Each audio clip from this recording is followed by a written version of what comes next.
Life's changed a lot for you, Trent, in the last couple of months. What do you mean, just a haircut? Yeah. The manager just pulls me on the pitch in Singapore. Congratulations, you're the vice captain of Liverpool Football Club. That anger and that disappointment from last season, that can't happen again. We all know what it takes to be successful. That was drilled into the new players. I just got this feeling that there's something very special going on. Is Everton or Manchester United for you then? Oh, that is a hard one. And welcome back to a new series of the We Are Liverpool podcast. We've got an adopted Scouser that's sitting alongside me for this series as well, which I'm really looking forward to. And a bona fide Scouser alongside us, the Scouser in our team, in Trent Alexander-Arnold, vice captain of Liverpool. I'm just wondering, do you need a new song now? Curtis Jones making the strides he has done over the last couple of years. I know. Potentially. I mean, he's playing every week, so I think... yeah, and maybe we can share the song. Rather than just me having it. But no, it's good. I think it's always a good sign when you've got multiple in the team. You know, I always grew up watching two main ones in Karen and Stevie. So hopefully we can kind of bring that feeling back. This is what I had growing up. You're looking forward to this, Jan, because I know you're too young to remember it, but you've seen the videos, Trent. He was a great passer of a ball. But you were saying, when we were chatting before, this lad's on a completely different level. Yeah, I think so. Well, I always wonder, what gives you the biggest satisfaction? Is it the sort of technical bit about being a passer, or is it the vision? Both, really. Both. I think they both go hand in hand.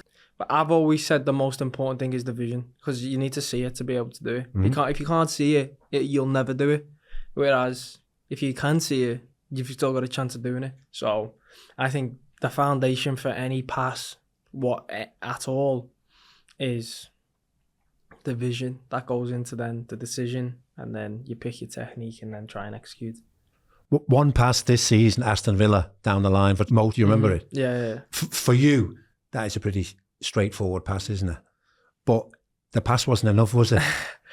You couldn't help yourself, could you? Nah. You just had to put a little bit on it, didn't you? Nah, yeah. And that's the bit where I love that, because you're thinking, that's an easy pass, so I'll just, make the buffet even easier for him. Yeah, to be fair, I do like, I think not in an arrogant way, but it gets to a point where,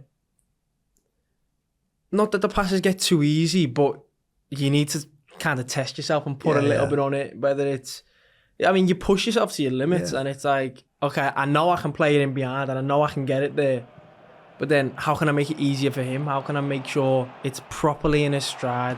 How can I make sure the spin on the ball's not going to affect his first touch, and it can keep his momentum when he's running at pace, and all these things start going in your head, and you test yourself to make it the best possible pass, I think. I know that pass is not played to make you look better. Mm-hmm. It's to help him, isn't it? But that's the kind of, because it's a split second, isn't it? Yeah. It doesn't quite feel like that when you're on the pitch, because sometimes you feel you got all the time in the world, isn't it? Yeah. But people watching, they go, wow, how quick did he make that decision? Yeah. And I just love decisions like that. Yeah, a lot of the time as well, sometimes you can overdo it as well. There's times when you'll see a through ball, you try and thread it through, but your thought process is, I want it to be so perfect that he doesn't have to break strides, doesn't have to do this, that and the other. And then by doing that, you put too much pace on it, or you underhit it, or you overhit it, and the pass is then not a good pass, and it gets intercepted, or it runs through to the keeper. Whereas it could have just been a simple ball over the top. And when you overthink it, it can go wrong. Let's go back to the Scouts theme as well.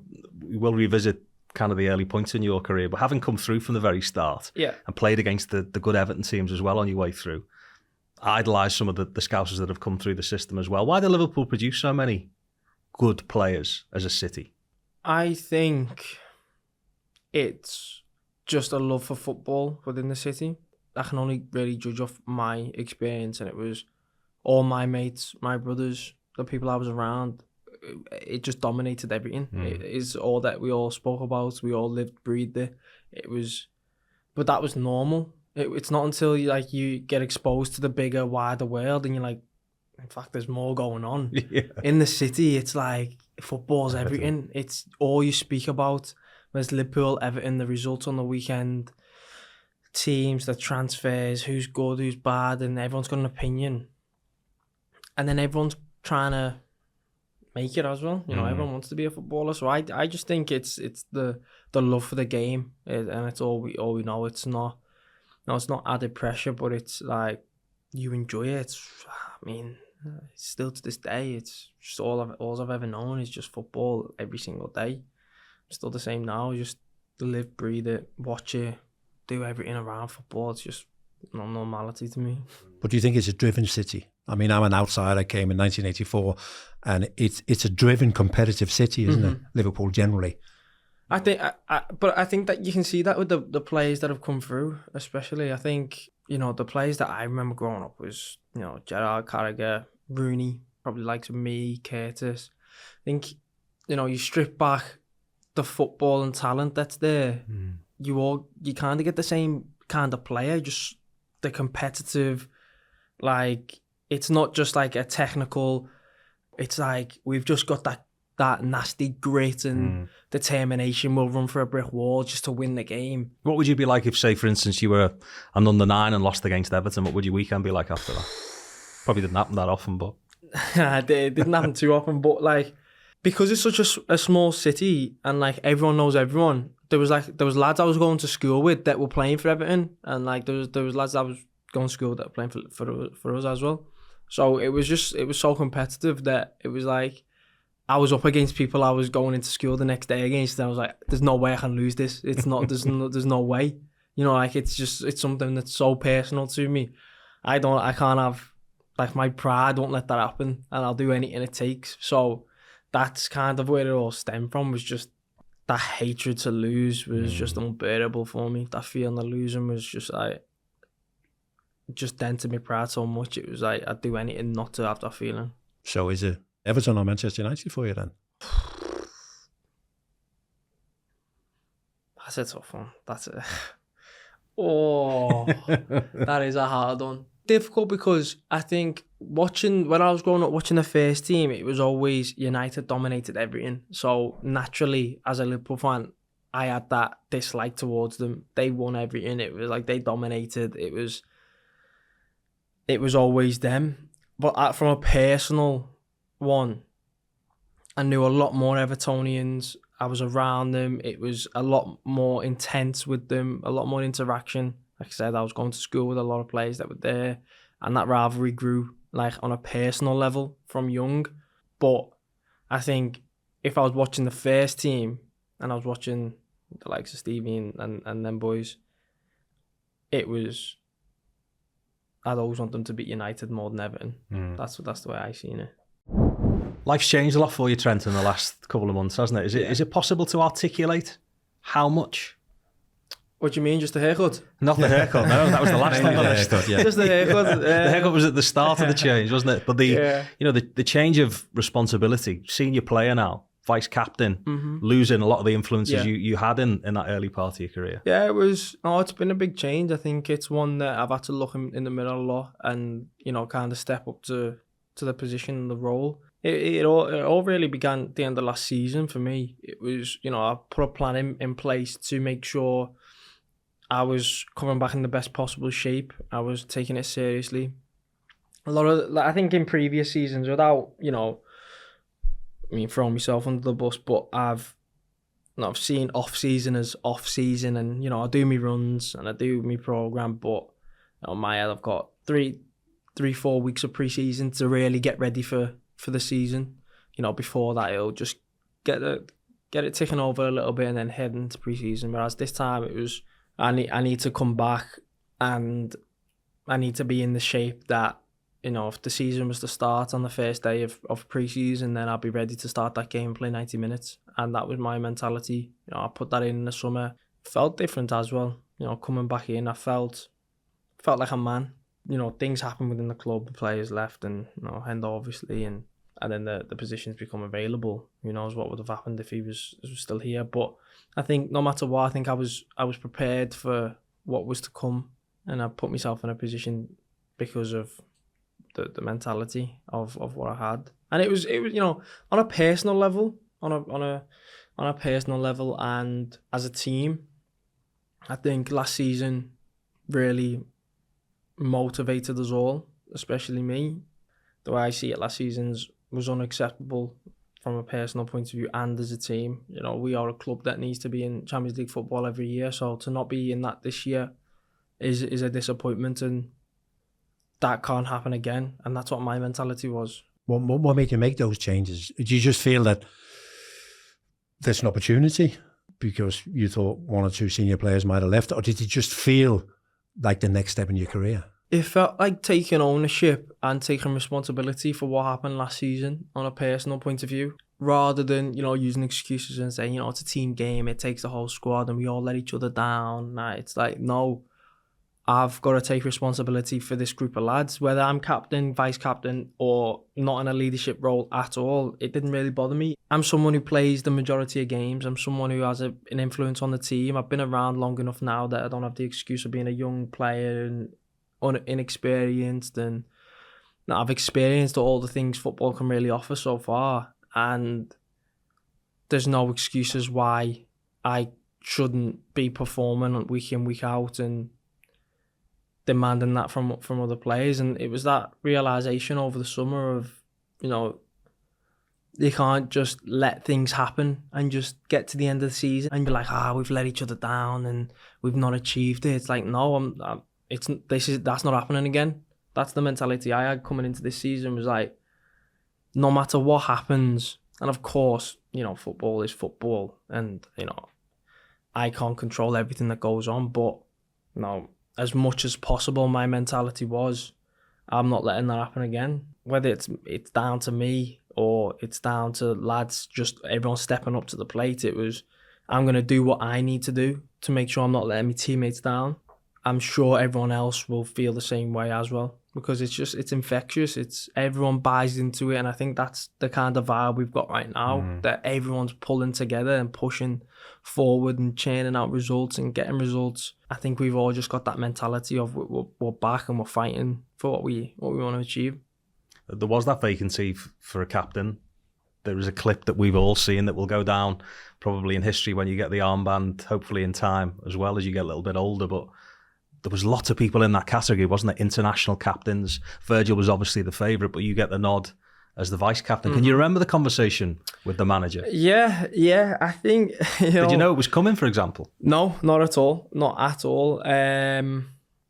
Of course, you know, you're not stupid that these decisions are going to be made. So, you know, but by the time we get back to England from our tours and the season's about to start, you know, there's going to be an announcement, or the manager's going to, you know, talk to the players who he's decided to. So we all knew that a decision was coming. We didn't know who or what, because really there was two roles up for grabs, really, because obviously Millie had left, so the vice captaincy was there.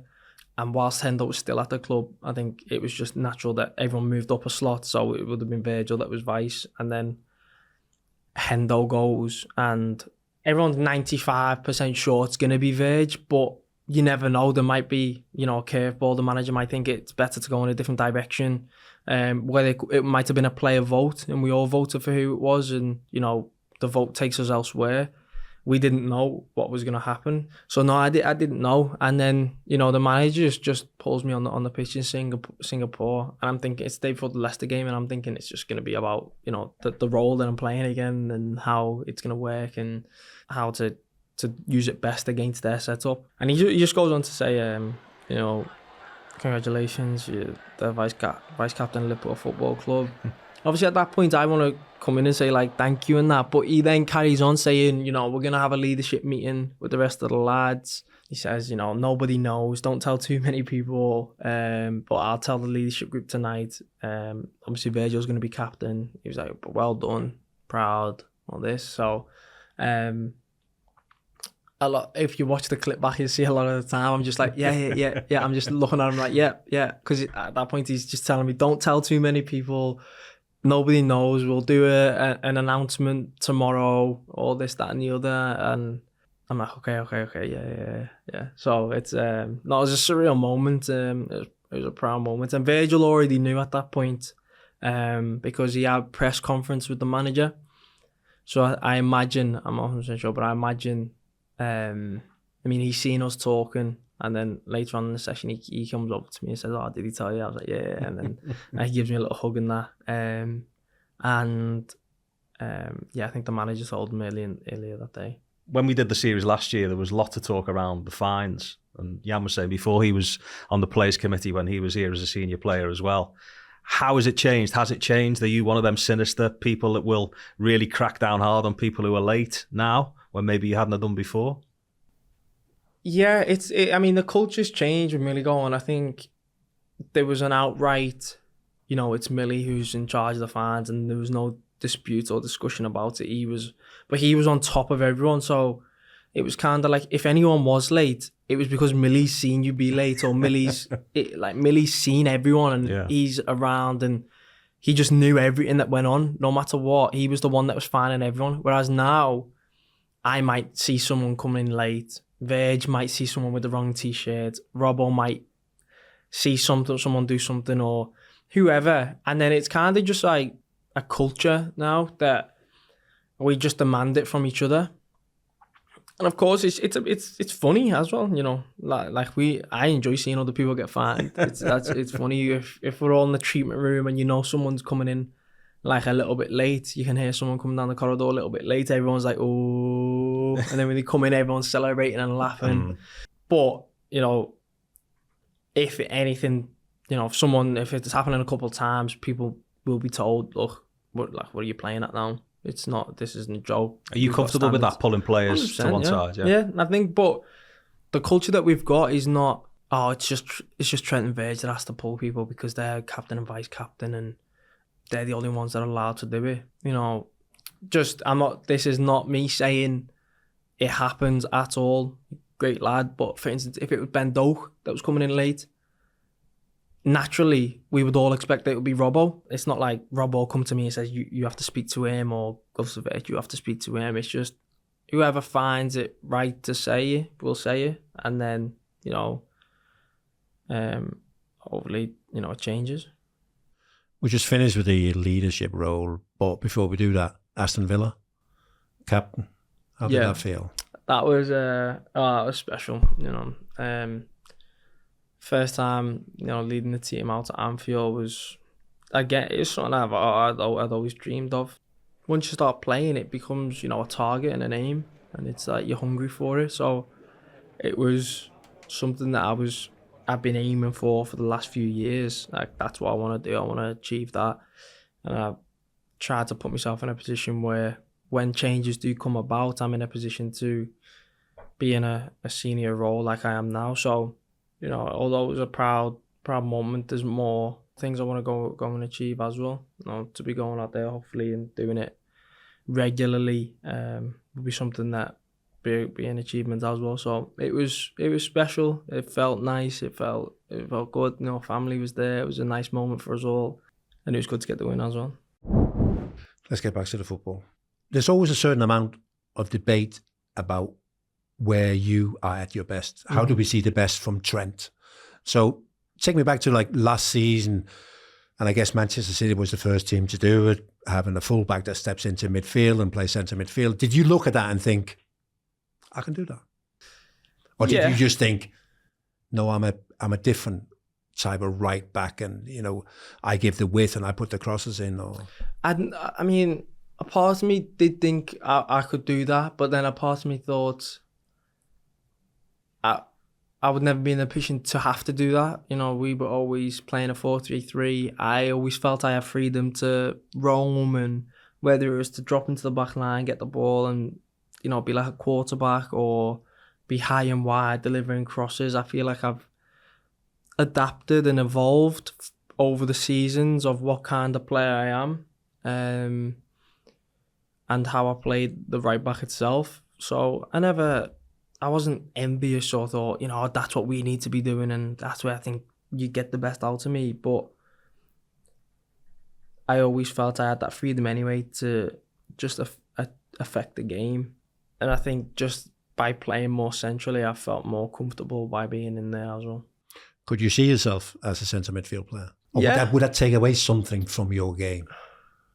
I don't know. I mean, I can see myself playing there, but I think, I've got that belief that wherever I play on the pitch, I'm able to make it work for the best I need it to do, and I'll play the position the way that I feel is needed. And I think, under the manager that we've got now, he's given me that freedom and that confidence to have that mentality of go and make it work the best way you think it does, with obviously within the restraints of a formation and a system, but go and get on the ball and make it work for us.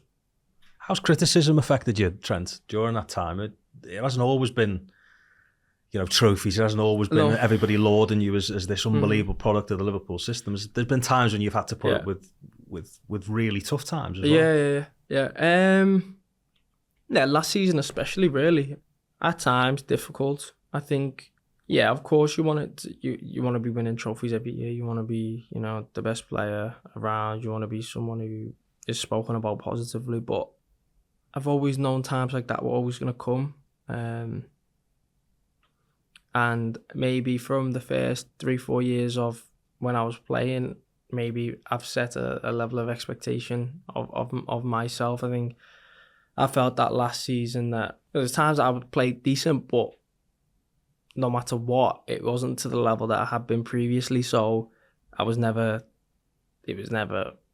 spoken about positively. But I think the mentality I've got is, no matter what, I've always got that self-belief that, and just a normal realization that, I won't wake up tomorrow and not have the talent I've got today. That's impossible. I've always got that talent. I'll always be the footballer that can play football. In the good moments and the bad moments, that is the foundation that I know I've got. I've got football and talent no matter what. It's just how can you keep consistently showing it and making it work. So when that criticism does come, although, it's not positive and it's never helpful, I've just got that mentality that just keep going, because eventually it will turn and you'll show the talent that you've shown before. So when we talk about all this, let's finish with England then. How do you view that situation? You've been involved with the England squad, and there's always a debate again, isn't it? Yeah. How do we get the best from Trent? How do you look at that? I think I've always had really good, honest conversations with the manager. Known him since I was really young. Had him, in the youth age groups in England. So we've always had a good relationship, and it's been transparent from both sides. Of course, I would have liked to have played more. I think I would be lying if I said I wouldn't have wanted that. But I'm understanding as well. I know it's tough decisions to be made, and I don't point fingers and blame because a decision been made against me. It's people feel that same way here at the club when they're not playing, and it's all part of the game. How can I, when I do get them opportunities, how can I take them? And although it's been frustrating, I've always persevered, pushed through, and hopefully now we've got potentially a system in a way to make that work where it might be a different role or a different position, but it's something that excites me, and something that I think can bring the best out of me. And it's a learning opportunity too. I think going there, being around different formations, tactics, and it's an opportunity to learn. I've always felt that brings out the best in me as well. That challenge of having to think, those times you do go into autopilot once you're playing the same system for a while, you just get a little bit too comfortable. But when you're challenging yourself on the pitch, where do I need to be? Especially in midfield, checking your shoulders all the time, just always staying alert, knowing what's around you, is something that I think brings the best out of me. We've spoken a lot about the culture and growing through those systems up until the modern day. I think probably one of the best words to describe the current moment is fresh. Mm-hmm. You've spoken about the influences that you had with the midfield that you played alongside and the lads that you were so close to off the pitch. You seem to have this great relationship now with Dominic Szoboszlai. Brings a smile to everybody's face how well he started. Yeah. But to be part of this fresh, new, almost Mark II Liverpool, how does that feel? Exciting. I think you see that. I think that would be the best way to describe the team right now. I think from the outside and especially from the inside, it's very exciting. We know we're not, the finished article, or we know we're not perfect, but I think we've shown to ourselves and to anyone watching that we are a very good team, great mentality, and a team that's going to be really hard to beat no matter what is thrown up against us. The foundations are there, and we just need to go and build on that. And I'm sure over the course of the season we will build and we will keep working. When we listened to the players talk, it was almost as if there was a reassurance from within the squad during pre-season, because when you came back, you were all sure that you were further down the line than what we thought you were. Mm-hmm. Yeah, we felt that. We felt that. I think if you look in the dressing room, there's no doubt, and you can tell that, you know, the football's not going to be the problem here. That's not. We're going to let us down in the end. We're all very good footballers. We've all got that talent. Very exciting young players who can play football and know the game. It's going to be the other things that will stop us. And I think that's what we worked on, especially in pre-season. That's the vibe that I felt that was different from previously, and the freshness and the newness and that fight that we all felt. For instance, I use this example. It was difficult win Germany, and we're doing triple sessions up at 7, straight down to the pitch, doing 6 1K runs, and just that alone was difficult. And then thinking, you know, you've still got 2 more sessions after this is difficult. But when you are running around, my mentality was, you know, I'm not doing this for me. I'm doing this for the rest of the lads, to make sure I'm not going to let you down when you need me to be fit. And that was the vibe that I got from everyone, was we were doing it for each other. No, we're doing this because as a team, when it gets to the festive period, you know, we've got knocks and injuries, we're all fit as can be, and we're playing at the same intensity as the start of the season. And when we get to April, May, and we're still playing every midweek, and we're in a lot of competition still, because that's what we expect from each other, that we're still able to keep that intensity, and you won't be able to tell the difference from the end of the season to the start of the season. And, you know, I think it helped that the senior players, the manager and the staff, we all know what it takes to be successful, especially in the league and in the other big competitions. And I think that was drilled into the new players, I think, which was good, which is, you know, this is going to be the hardest season of your life. And then next season, that's going to be the hardest season of your life. And every season's going to get harder and harder and harder, because every game's hard and you need to win 30 games to even have a chance to win the league. So that was where our mentality was at. And I just got this feeling that there's something very special going on. Woven right the way throughout that answer is just this fierce ambition, which we expect because it's Liverpool, but also, you know, almost that you feel that this is a team that can go in every competition, go right to the end in every competition again. It is 100%. I think it's one of if not the strongest squads we've had in terms of squad depth and the quality in positions. I mean, definitely every position's got 2 outstanding players that can, you know, you wouldn't feel nervous putting them into a big game. So I think that's something that we've developed, and I think again that mentality and that expectation of, you know, and that hunger, you got that it's a fine blend and mix of that youthful experience and that hunger that you get from new young players, and, you know, senior players, which I count myself as, you know, Mo, Virgil, Ali, Robbo, Joel, Joe Gomez, who, you know, we've been there before. We know what it takes, and we can help guide the younger players to where we kind of need them to go. You've been on the winning podiums, and you've been there as well, Jan, as a player. It's almost like, you know, people say from the outside it becomes easier once you won the first one. I'm sure easy is not a word you would attach to it, but does it almost become addictive? Like, the more you experience these big occasions, these big finals, you have to have it again. Yeah. You've got to go again. Yeah, the feelings that you experience there is ones, you know, you'll take to the grave with you. No matter how long you live, you'll never forget the feelings that you get from the big games, the Champions League finals, the cup finals down at Wembley, the title, good or bad, the last day title race games. They're games that you'll never ever forget what you felt at times. So I think it does become addictive, and also once you experience it, you demand it from yourself because you know you're capable of doing it. So we all have that now. Well, like I said, the players that I mentioned before, we all have that we know we're capable of doing it. We've proven it to ourselves, and you know, we look around the dressing room and think there's no reason why we can't go and do that now. So does it hurt more when you lose than when you enjoy yourself when you win? Oh yeah, 100%, 100%. So the taste you take is not the winning one necessarily; it's that feeling you have. Yeah, that again, and that's like I mentioned earlier on. That's the motivation. The healthiest motivation for me is just that anger and that disappointment from last season, and using that every day to make sure it doesn't happen again. You know, it's a lot easier, I think, to go after something that you've not got than to try and maintain something that you have got.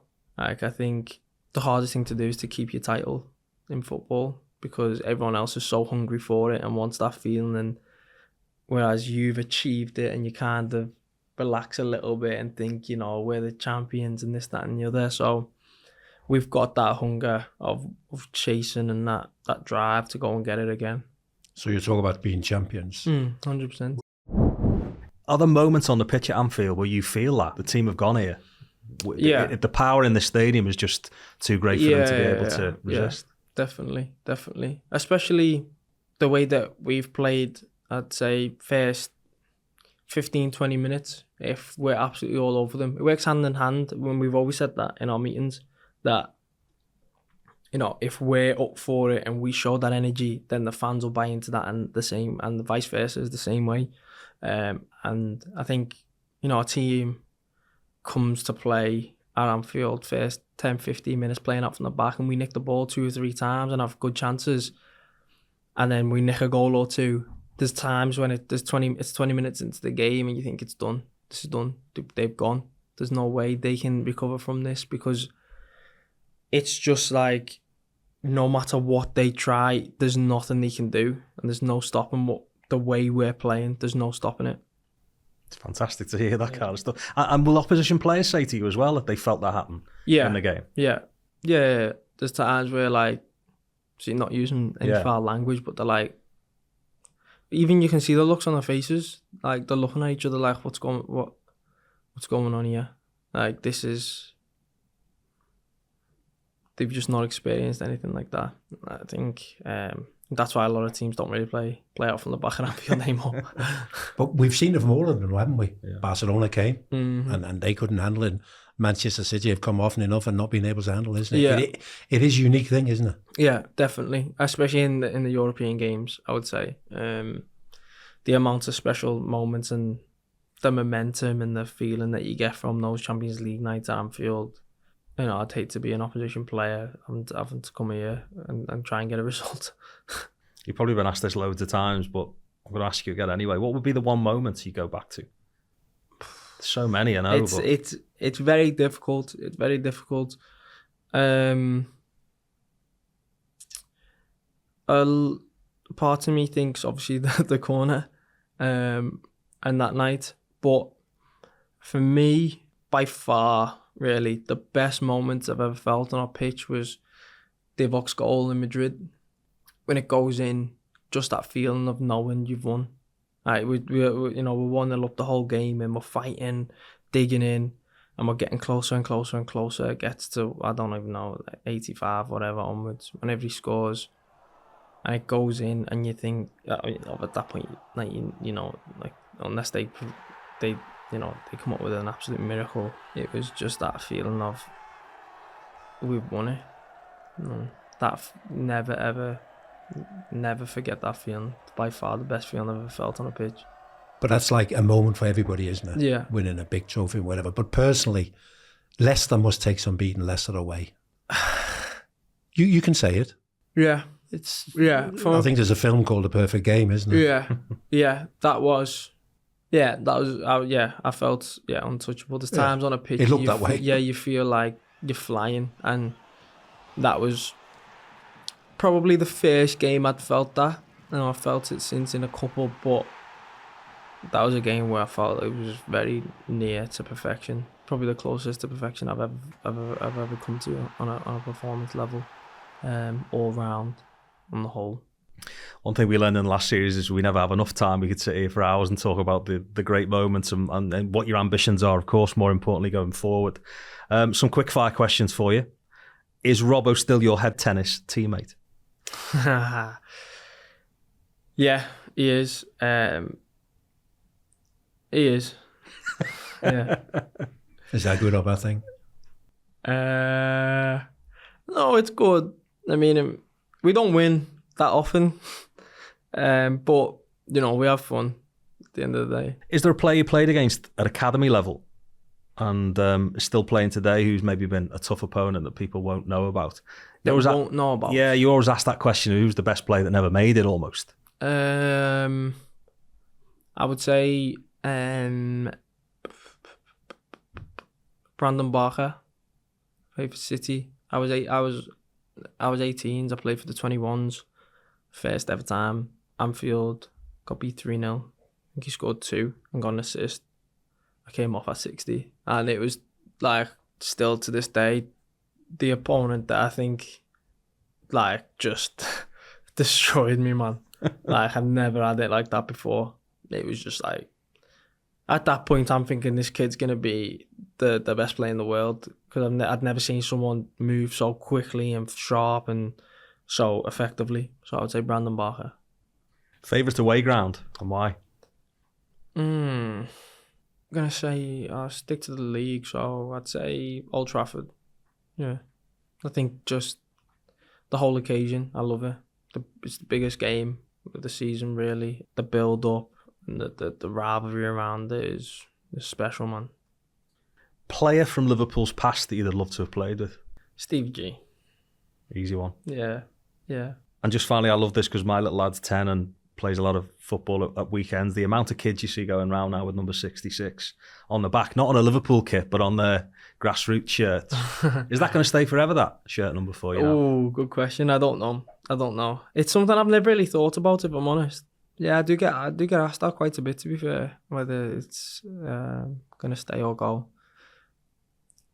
I don't know. I think if it was to change, it would have to be a number that I really wanted and I felt like fit. But I don't see sense in changing just for changing's sake. It's something I'm comfortable with. But at the same time, I'm not superstitious, so it's not like I'd have nightmares if I had a bad game with a different number. So I wear a different number for country, so... Yeah. Number 10 even for England. I know, yeah. Maybe I should get number 10. I'll have a fight with Maka for that. Yeah. Well, Trent, it's been brilliant spending time with you. Thanks so much for being on the podcast. No, it's been great. Thank you.